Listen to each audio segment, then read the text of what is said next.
കൂട്ടുകാരെ എല്ലാവർക്കും പുതിയ വീട്ടിലേക്ക് സ്വാഗതം. ഇന്നൊരു സ്നാക്കിൻ്റെ റെസിപ്പിയാണ് കേട്ടോ. ആവിയിൽ വേവിച്ചെടുത്ത് തയ്യാറാക്കിയെടുത്തതാണ്. ഇത് ഈവനിങ് സ്നാക്കായിട്ട് അല്ലെങ്കിൽ ബ്രേക്ക്ഫാസ്റ്റിനോ ഒക്കെ നമുക്ക് കഴിക്കാൻ പറ്റുന്ന ഒരു അടിപൊളി സ്നാക്കാണ്. ഹെൽത്തിയാണ്. എല്ലാവരും വീഡിയോ കണ്ടിട്ട് അഭിപ്രായം പറയൂ. സബ്സ്ക്രൈബ് ചെയ്യാത്തവർ ചെയ്യാൻ മറക്കണ്ട. ഇനി നമുക്ക് ആദ്യം ഒരു അല്പം വെള്ളം എടുത്തൊന്ന് തിളപ്പിക്കാനായിട്ട് വെക്കണം. അതിലേക്ക് ഉപ്പ് പൊടിയും കൂടി ചേർത്തു. മാവ് കുഴച്ചെടുക്കാനാണ് കേട്ടോ. അതിന് വേണ്ടിയിട്ടാണ്. നല്ല ഹൈ ഫ്ലെയിമിൽ ഇട്ടിട്ട് ഇത് നന്നായിട്ടൊന്ന് തിളച്ച് വരട്ടെ. നമുക്ക് പൊടിയിൽ ഉപ്പ് വേണമെങ്കിലും ചേർക്കാം, പക്ഷേ ഞാൻ ഇതേപോലെയാണ് കേട്ടോ ചെയ്യുന്നത്. എനിക്ക് കറക്റ്റായിട്ട് ഇങ്ങനെ കിട്ടുള്ളൂ. നല്ലപോലെ തിളച്ചതിന് ശേഷം നമുക്ക് എടുത്തു വെച്ചിട്ടുള്ള പത്തിരിപ്പൊടിയില്ലേ, ഇടിയപ്പത്തിനൊക്കെ ഉപയോഗിക്കുന്ന നൈസ് പൊടി, അതിലേക്ക് ഈ വെള്ളം അല്പാൽപ്പമായിട്ട് ഒഴിച്ചു കൊടുത്തിട്ട് നന്നായിട്ടൊന്ന് മിക്സ് ചെയ്തെടുക്കണം. പത്തിരിക്കൊക്കെ കുഴക്കി ഇടിയപ്പത്തിനൊക്കെ കുഴക്കുന്ന അതേപോലെ തന്നെ തിളച്ച വെള്ളത്തിലിട്ട് വാട്ടിയെടുക്കാം. ഞാനിപ്പോൾ എളുപ്പത്തിന് ഇത് ചെയ്തു എന്നേ ഉള്ളൂ കേട്ടോ. കുറച്ച് നെയ്യും കൂടി ഒഴിച്ചു കൊടുത്തു. ഉറച്ചതായതുകൊണ്ടാണ്. ചൂടിലേക്കിട്ട് നല്ലപോലെ ഒന്ന് മിക്സ് ചെയ്ത് ചൂട് തണിഞ്ഞൊന്ന് നന്നായിട്ടൊന്ന് കുഴച്ചൊരു ഉരുളയാക്കി എടുക്കണം. നല്ല സോഫ്റ്റായിട്ട് കിട്ടും കേട്ടോ. ഇനി നമുക്ക് എളുപ്പത്തിൽ തയ്യാറാക്കിയെടുക്കാം. അതേപോലെ ചെറിയ ഉരുളകളാക്കി എടുത്തു വെക്കണം. ചെറിയ ചെറിയ ഉരുളകളാക്കി നമുക്ക് ഒരു പ്ലേറ്റിലേക്ക് മാറ്റി വയ്ക്കാം. മുഴുവനായിട്ട് തയ്യാറാക്കിയതിന് ശേഷം നമുക്കിതൊരു സ്റ്റീമറിൽ വെച്ച് ഇതൊന്ന് ആവിയേറ്റിയെടുക്കാം. ഇഡ്ഡലി തട്ടിലും വെച്ചെടുക്കാം കേട്ടോ. വാഴയിലൊക്കെ വെച്ചെടുത്താൽ നല്ലൊരു സ്മെല്ലൊക്കെ കിട്ടും.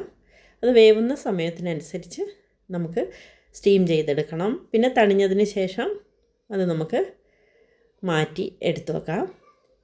ഇനി നമുക്കിതൊന്ന് വറുത്തിടണം കേട്ടോ. അതിനൊരു ടേസ്റ്റ് കിട്ടാൻ വേണ്ടിയിട്ടാണ്. മധുരത്തിന് നമുക്ക് കഴിക്കാം. എന്നാൽ ഇതേപോലെ ഒന്ന് ചെയ്ത് നോക്കൂ. ഒരു പാനെടുത്ത് അതിലേക്ക് അല്പം വെളിച്ചെണ്ണ ഒഴിച്ച് ഒരല്പം കടുകിട്ട് നന്നായിട്ടൊന്ന് പൊട്ടട്ടെ കേട്ടോ. കൂട്ടുകാരെ, സബ്സ്ക്രൈബ് ചെയ്യാത്തവർ ചെയ്യാൻ മറക്കണ്ട കേട്ടോ. കൂടെ ബെല്ലൈക്കൺ കൂടി ഒന്ന് പ്രസ് ചെയ്തേക്കണേ. ഓളെന്ന ഓപ്ഷനും കൂടി ഒന്ന് പ്രസ് ചെയ്യാൻ മറക്കണ്ട. കടുകൊന്ന് പൊട്ടി വരുമ്പോൾ ഒരല്പം അരിമണിയും, നമ്മൾ ചോറൊക്കെ വയ്ക്കുന്ന അരിയില്ലേ, അതും ഒരു അല്പം ഉഴുന്നുപരിപ്പും, ദോശയ്ക്കൊക്കെ ഇടുന്ന ഉഴുന്നുപരിപ്പും കൂടി ചേർത്ത് ഒന്ന് വഴറ്റിയെടുക്കാം. നല്ലൊരു മണമൊക്കെ വരട്ടെ. കരിയാതെ ഒരു ബ്രൗൺ കളർ ആവുന്ന വരെ നമുക്കതൊന്ന് മൂപ്പിച്ചെടുക്കണം കേട്ടോ. വേണമെങ്കിൽ തോരപ്പരിപ്പൊക്കെ കയ്യിലുണ്ടെങ്കിൽ അതും കൂടി ചേർത്ത് കൊടുക്കാം. പിന്നെ കുറച്ച് ചെറിയ ഉള്ളി നൈസായിട്ട് കട്ട് ചെയ്തതും വറ്റൽമുളകും കൂടിയാണ് ചേർത്തിട്ടുള്ളത്. കുറച്ച് കറിവേപ്പിലയൊക്കെ ചേർത്ത് കൊടുക്കാം. വെളിച്ചെണ്ണയൊക്കെ കൂടുതൽ വേണ്ടവർക്ക് അങ്ങനെ ചെയ്യാം കേട്ടോ. തേങ്ങ ചേർക്കേണ്ടവർക്കും ഒരല്പം തേങ്ങയൊക്കെ ചേർക്കാം. ഞാൻ തേങ്ങയൊന്നും ചേർത്തിട്ടില്ല, ഇത് മാത്രമേ ചേർത്തിട്ടുള്ളൂ. ഇങ്ങനെയും നല്ല രുചിയാണ്. കറിയുടെ കൂടെ വേണമെങ്കിലും കഴിക്കാം. ഇറച്ചിക്കറിയുടെ ഒക്കെ കൂടെ വേണമെങ്കിലും നമുക്കിത് കഴിക്കാം. നല്ല ടേസ്റ്റാണ് കേട്ടോ. ആവിയിൽ വേവിച്ചതല്ലേ, കൂടുതൽ നമ്മൾ എണ്ണയൊന്നും ഒഴിച്ച് വരട്ടുന്നില്ലല്ലോ. നന്നായിട്ടൊന്ന് മൂത്ത് വന്നു കഴിഞ്ഞാൽ ഒരല്പം മഞ്ഞൾപ്പൊടി ഇതിലേക്ക് ചേർത്ത് കൊടുക്കണം.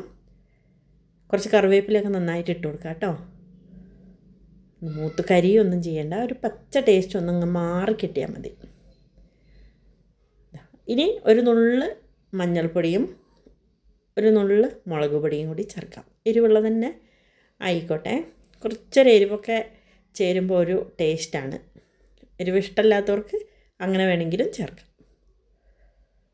കാശ്മീരി ചില്ലി പൗഡർ വേണമെങ്കിൽ അതും ചേർക്കാം കേട്ടോ. എരിവ് കൂടുതൽ വേണ്ടവർക്ക് അളവ് കൂട്ടിയെടുക്കാം. അതൊക്കെ ഓരോരുത്തരെ ഇഷ്ടം പോലെ ചെയ്യാം. ഒരു അല്പം കൂടി വെളിച്ചെണ്ണയൊക്കെ ഒഴിച്ച് ഒന്ന് മൂപ്പിച്ചെടുക്കുക. ആ പച്ച ടേസ്റ്റ് ഒന്ന് മാറണം. ഒരു പച്ചമണമൊക്കെ ഉണ്ടാവില്ലേ ഈ പൊടികൾക്കൊക്കെ, അതും കൂടി ഒന്ന് വഴറ്റി മാറ്റിയതിന് ശേഷം നമ്മൾ ആവിയേറ്റി തണിയാനായിട്ട് വെച്ചിട്ടുള്ള ഈ റൈസ് ബോൾസൊക്കെ ഇതിലേക്ക് ചേർത്ത് കൊടുക്കാം.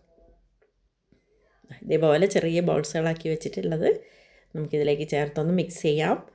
ഉപ്പ് പാകത്തിനുണ്ട്. ഇല്ലെങ്കിൽ ഒരല്പം ഉപ്പ് വെള്ളം കൂടി ഒന്ന് തളിച്ച് നന്നായിട്ടൊന്ന് വഴറ്റിയെടുക്കാം കേട്ടോ. ഇത് ഈവനിങ് സ്നാക്കോ ബ്രേക്ക്ഫാസ്റ്റിനൊക്കെ ചായയൊക്കെ കഴിക്കാം. കറി കൂട്ടാതെ വേണമെങ്കിലും കഴിക്കാം. ചിക്കൻ കറിയൊക്കെ ഒഴിച്ച് കഴിക്കാനും സൂപ്പറാണ്. എല്ലാവരും ഒന്ന് ഉണ്ടാക്കി നോക്കൂ.